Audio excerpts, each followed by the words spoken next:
오바댜서 1장 10절로 21절 말씀 우리 한 목소리로 봉독하겠습니다. 시작. 내가 내 형제 야곱에게 행한 포악으로 말미암아 부끄러움을 당하고 영원히 멸절되리라. 내가 멀리 섰던 날 곧 이방인이 그의 재물을 빼앗아가며 외국인이 그의 성문에 들어가서 예루살렘을 얻기 위하여 제비 뽑던 날에 너도 그들 중 한 사람 같았느니라.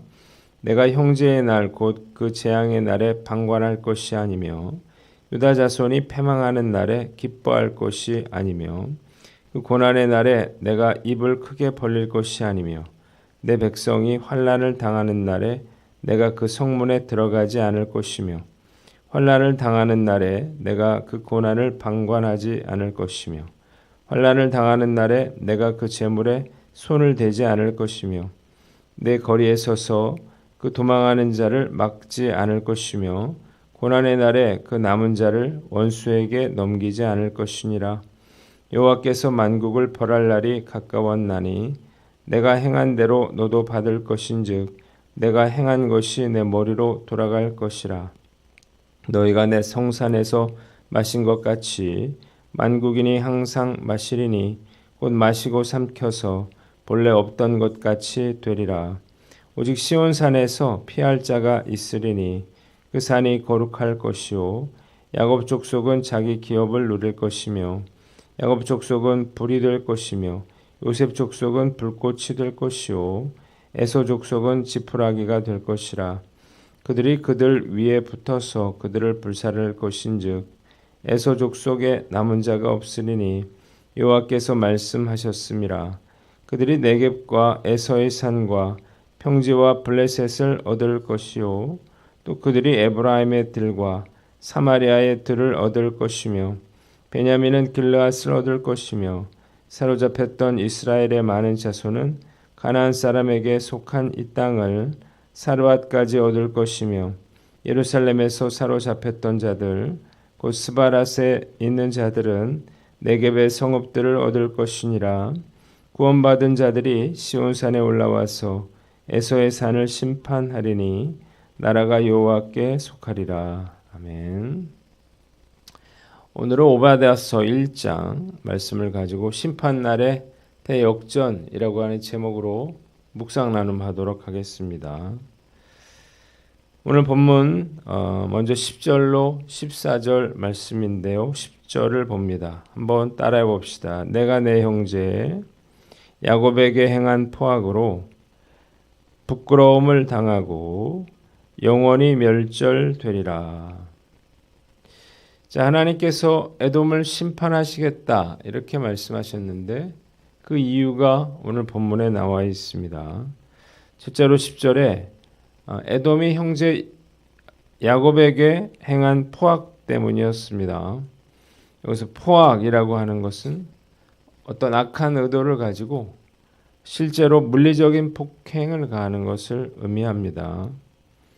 역사적으로 에돔은 이스라엘에 대해서 이런 악의를 품고 포악을 행해 왔는데 이들의 행위는 특히 형제에 대한 것이기 때문에 더욱더 악한 죄가 됐습니다.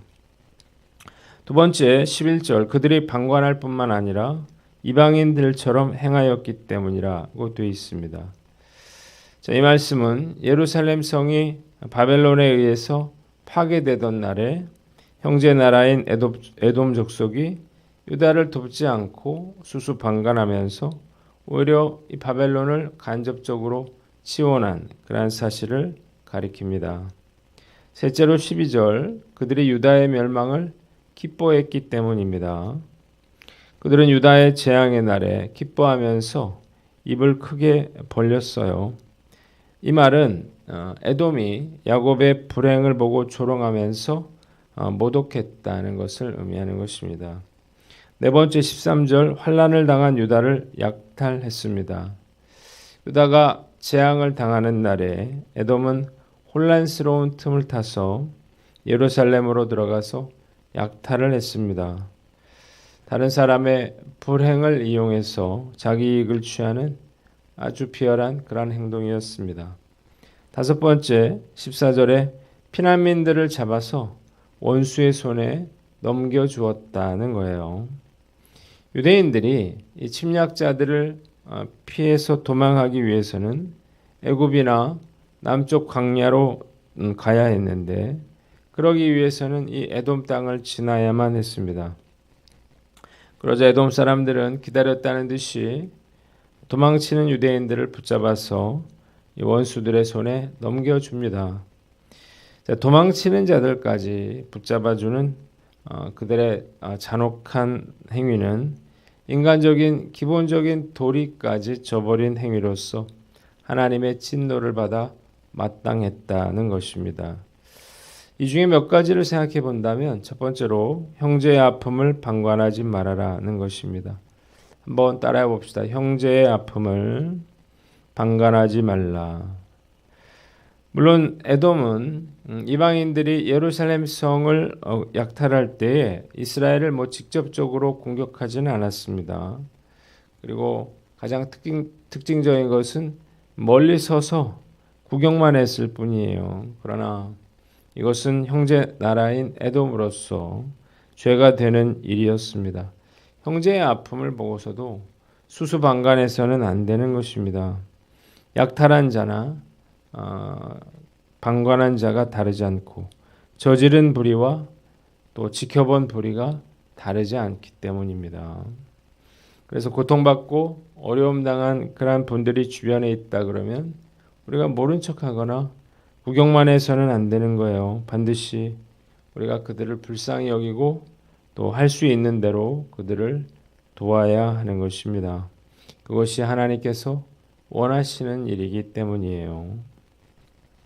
나만 아니면 돼라고 하는 말, 이건 참 어리석고 무지한 일인 것입니다. 얼마든지 나도 그러한 불행과 고통을 당할 수 있기 때문이에요.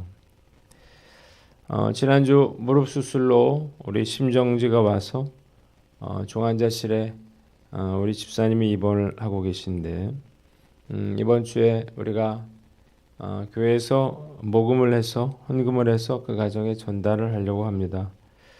조금이나마 보탬이 됐으면 좋겠고 무엇보다 어려움 당한 가정을 위해서 우리가 뜨겁게 중보해야 할 것입니다.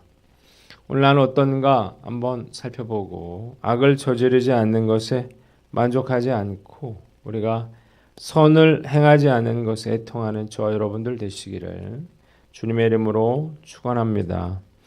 두 번째는 고난받는 자를 조롱하거나 비웃지 말라 하는 것입니다. 한번 따라해 봅시다. 고난받는 자를 조롱하거나 비웃지 말라. 에돔은 형제 이스라엘이 이렇게 약탈당하는 걸 보고 웃고 기뻐했습니다. 왜 에돔이 이런 짓을 행했는가? 그들의 뿌리 깊은 열등감 때문이죠. 에서의 자손인 에돔.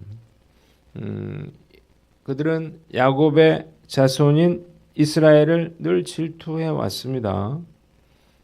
이 장자권 문제로 인해서 처음부터 원한이 깊었어요. 그래서 이스라엘이 전쟁에 패하는 것을 보고 이들이 기뻐하고 즐거워했던 것입니다. 그러나 우는 형제 옆에서 웃고 넘어진 형제 옆에서 춤을 추는 것은 악한 행동이 되는 것입니다. 허물어져가는 예루살렘을 보고 그 기초까지 헐어버려라 이렇게 말했던 에돔 역시 허물어질 것이었습니다. 우리가 경쟁 상대가 어려움을 당한다면 얼마든지 기뻐할 수 있습니다. 반가워할 수 있죠. 상대방의 불행이 나의 행복이 되기 때문인데 예를 들어서 전교 1등하는 친구가 아파서 입원을 했어요. 그러면 2등하는 친구가 반색할 수 있는 거죠.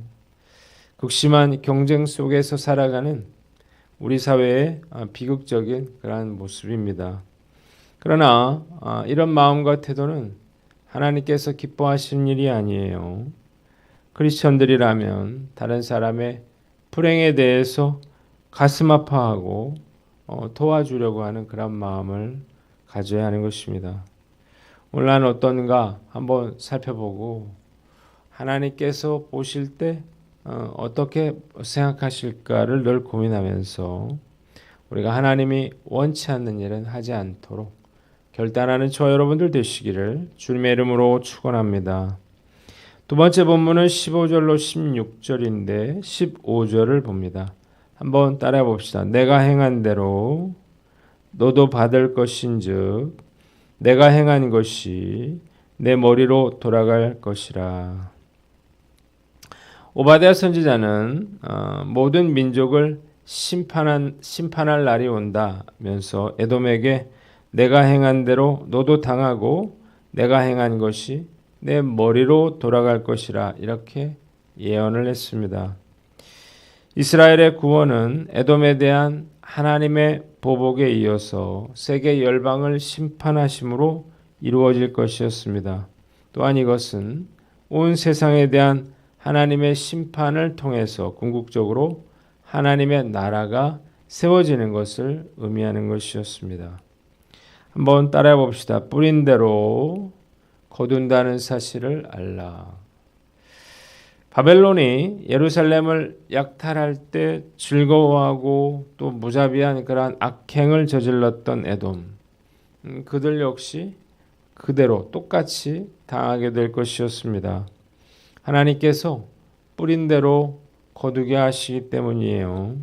그리고 악을 행한 모든 이방 나라들 역시 그들이 행한 대로 심판받게 될 것이었습니다. 그들도 역시 하나님의 진노의 잔을 마셔야 했기 때문이에요. 갈라디아서 6장 7절에 스스로 속이지 말라. 하나님은 업신여김을 받지 아니하시나니 사람이 무엇으로 심든지 그대로 거두리라 이렇게 말씀했습니다.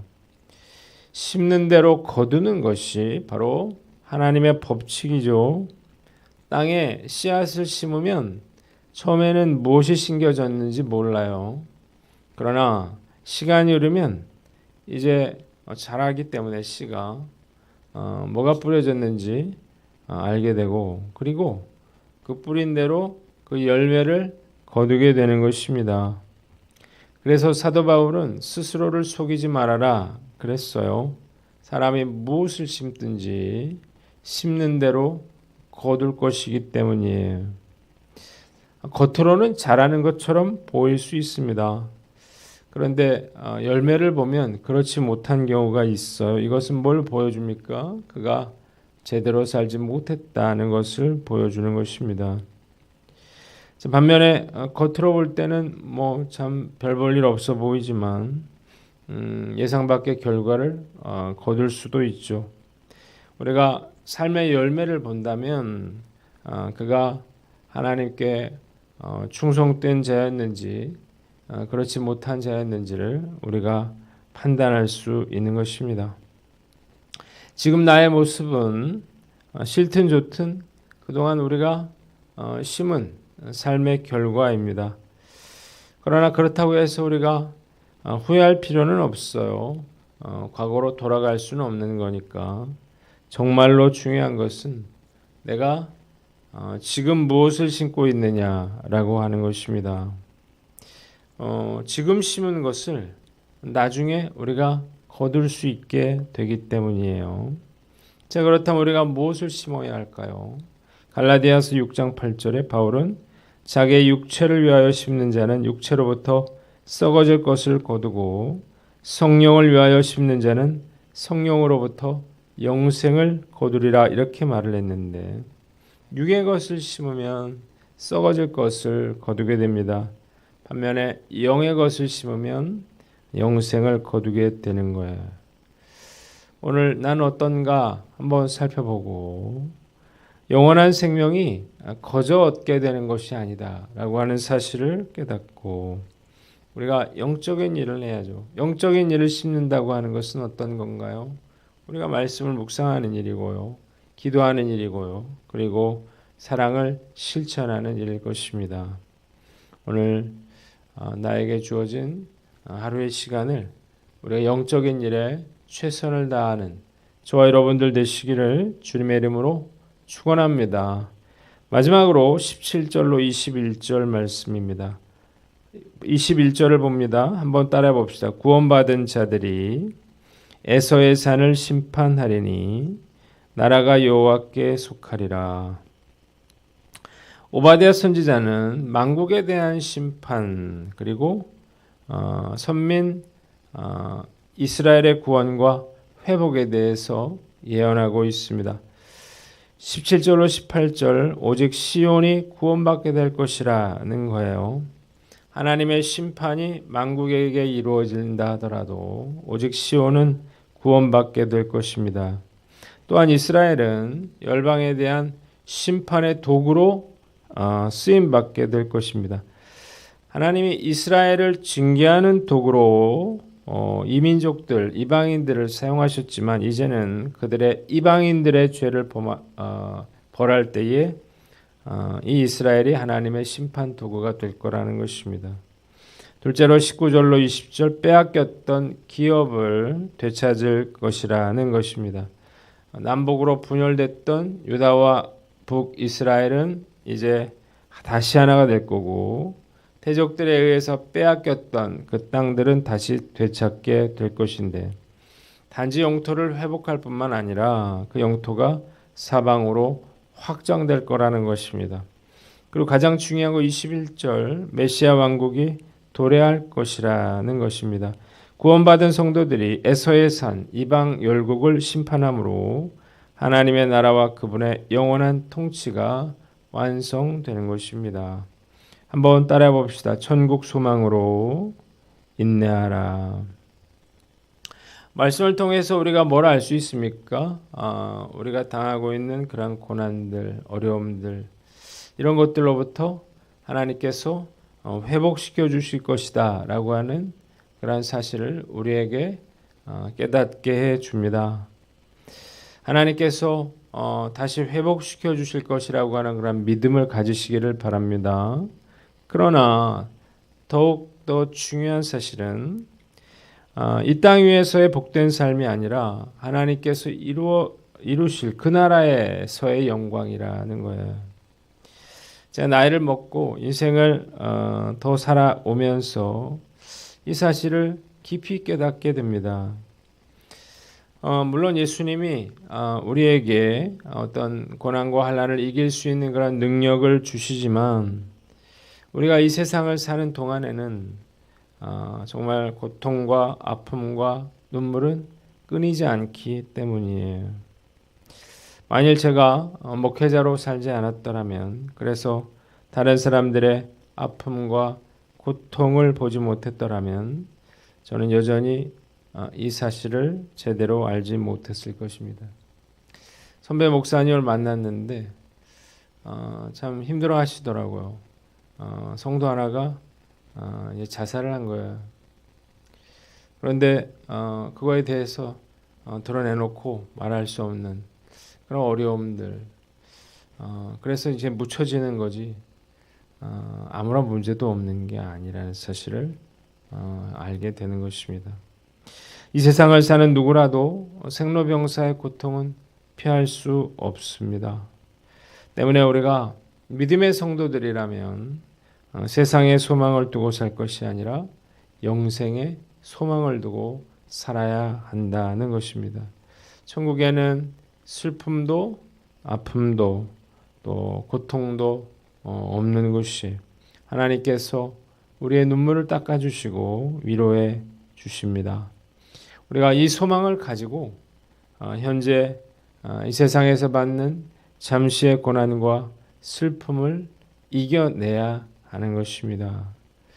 오늘 나는 어떤가 한번 살펴보시고 오늘 하루도 이 천국 소망을 가지고 담대하게 오늘 하루를 힘차게 살아나가는 저와 여러분들 되시기를 주님의 이름으로 축원합니다. 기도하겠습니다. 하나님 아버지, 형제의 아픔을 나의 아픔으로 삼게 하시고 우리가 영적인 것을 쫓아 소망을 가지고 오늘 하루 살아갈 수 있게 하여 주시옵소서.